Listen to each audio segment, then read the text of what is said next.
Assalamualaikum warahmatullahi wabarakatuh. Saya Kinanti Setiastuti dengan NIM 293231019 akan mempresentasikan tentang decision support system pada persiapan sesuai formularium.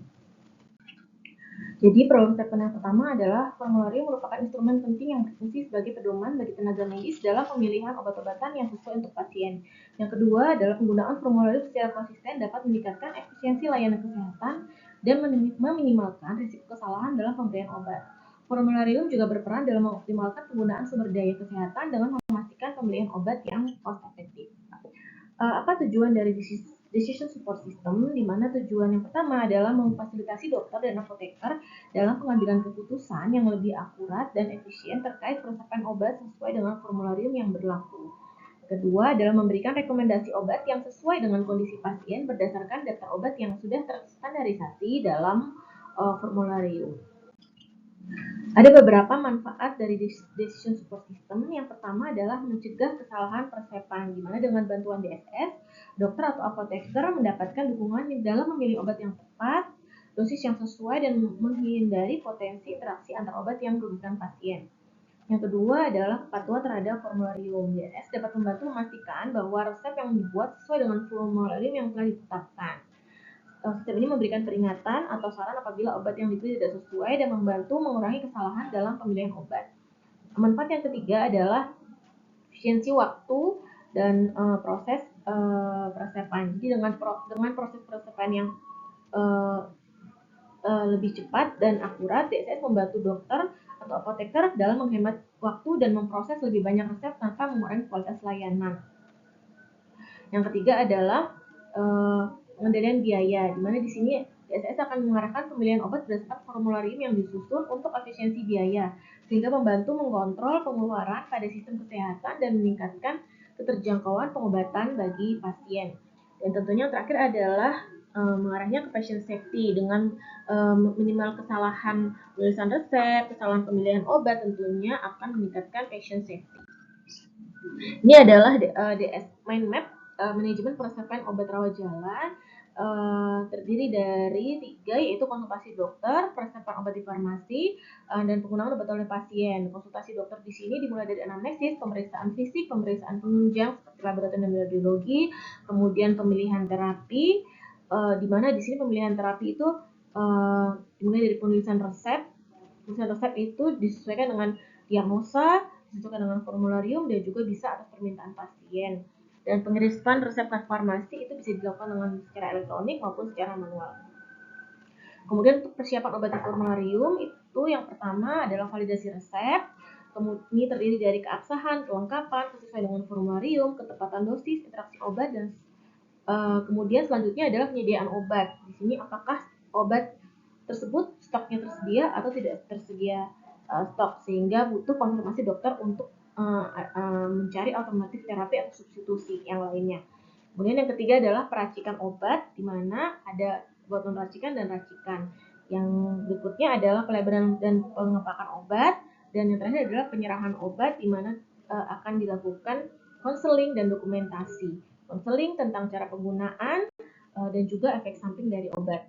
Berikut adalah mind map DSS tentang sesuai obat dengan formularium, terdiri dari input, proses, output, feedback, dan user. Input di sini terdiri dari resep dokter, data pasien, dan data formularium, di mana dalam resep dokter ini akan ada data nama obat, nomor obat yang sesuai formularium, tidak sesuai formularium, kemudian golongan obat, nama supplier atau nama pabrik atau nama merek dagang, kemudian dosis, dan frekuensi. Untuk data pasien, di sini ada data identitas dan riwayat pengobatan sebelumnya atau riwayat alergi. Kemudian data formularium ini biasanya sesuai dengan penjaminan seperti BPJS Kesehatan menggunakan Fornas, untuk InHealth menggunakan POI, dan untuk asuransi dan instansi lainnya dan serta pasien umum itu menggunakan formularium rumah sakit. Untuk proses sendiri, di sini ada penyesuaian obat sesuai daftar formularium penjamin, sesuai atau tidak sesuai. Apabila tidak sesuai, maka mencari golongan obat yang sama di dalam formularium, tersedia atau tidak tersedia. Apabila tidak tersedia, maka konfirmasi ke dokter untuk memberikan alternatif terapi yang sesuai dengan formularium. Dan yang kedua adalah mungkin pemilihan obat alternatif apabila obat tersebut tidak ada atau tidak sesuai dengan formularium. Untuk output di sini ada dua, yaitu pemberian obat sesuai formularium atau pemberian obat alternatif yang sudah disesuaikan dengan formularium. Dan feedback di sini ada kepatuhan peresepan sesuai formularium dan evaluasi formularium. User di sini adalah dokter dan apoteker. Advice diagram dari peresepan sesuai formularium itu dipengaruhi oleh kondisi pasien, riwayat pengobatan, kebijakan formularium, pedoman praktik klinis, ketersediaan obat, dan permintaan pasien.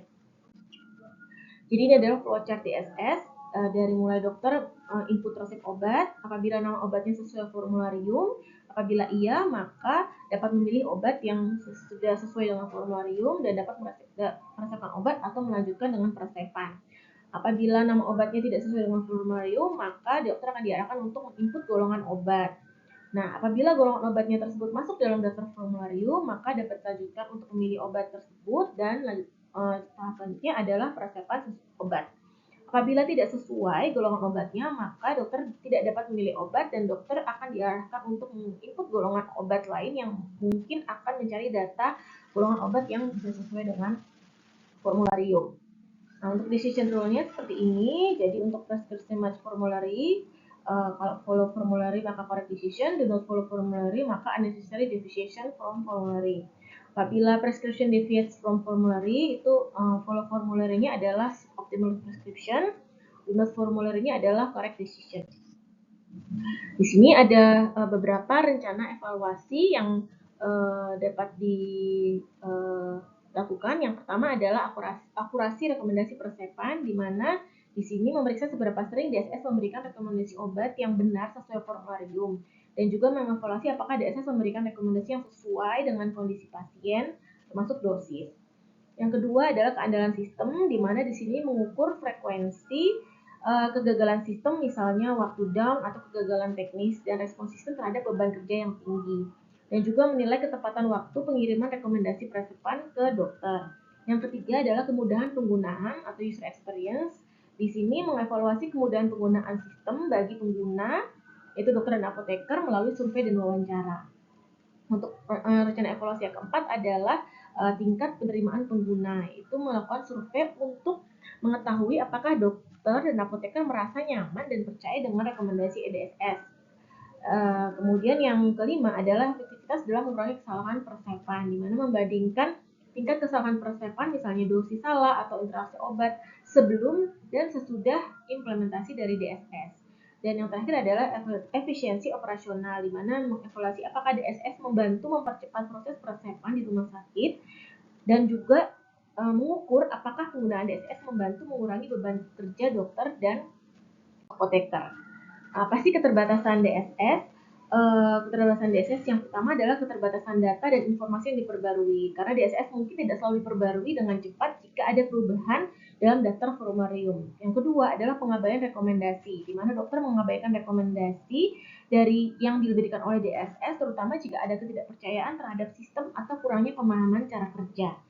Kemudian yang ketiga adalah terbatas pada formularium. Jika obat yang paling sesuai untuk pasien tidak ada dalam formularium, maka sistem tidak dapat memberikan alternatif yang optimal, karena sistem akan tetap mengarahkan pada daftar-daftar obat-obatan yang ada dalam formularium. Dan di sini tidak mengganti pengambilan keputusan. Keterbatasan yang berikutnya, karena DSS hanya memberikan dukungan berupa data tapi tidak bisa memberikan penilaian. Jadi hanya memberikan rekomendasi daftar golongan obat yang ada dalam formularium. Baik, kesimpulannya dengan menggunakan DSS, dokter dan apoteker dapat terbantu dalam membuat keputusan peresepan yang sesuai dengan standar formularium yang berlaku, sehingga mengurangi risiko kesalahan peresepan dan memastikan bahwa pengobatan yang diberikan aman serta efektif. DSS peresepan memiliki beberapa keterbatasan. Keterbatasan ini meliputi ketergantungan pada data yang diperbarui secara real time, keterbatasan dalam menangani kasus klinis yang kompleks, dan potensi kesalahan input data. Maka melalui evaluasi berkala seperti yang dijelaskan dalam rencana evaluasi, DSS dapat terus ditingkatkan untuk lebih baik mendukung praktik peresepan yang sesuai standar dengan fokus pada peningkatan akurasi, keandalan, dan kepatuhan terhadap formularium. Berikut adalah referensinya. Terima kasih. Sekian presentasi dari saya. Assalamualaikum warahmatullahi wabarakatuh.